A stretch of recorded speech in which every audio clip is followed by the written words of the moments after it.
Cake cut చేస్తున్నావు. Cake cut చేస్తున్నా. ఎలుక తిన్నట్లే తిన్నావు.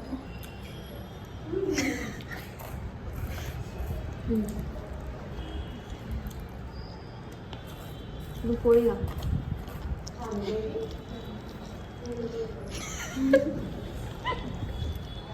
అరే ఏంట్రా ఇది? మళ్ళీ ఎవరు కట్ చేసేస్తాడే నాకు.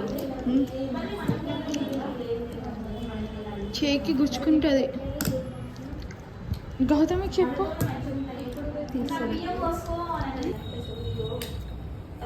పంచదార బొమ్మ నాకే పెడతావా? తిను, నువ్వు హెల్దీగా ఉండాలి కదా. సోని నాకు చాలు. నీ ముందు పళ్ళు వేసుకొని తినేది.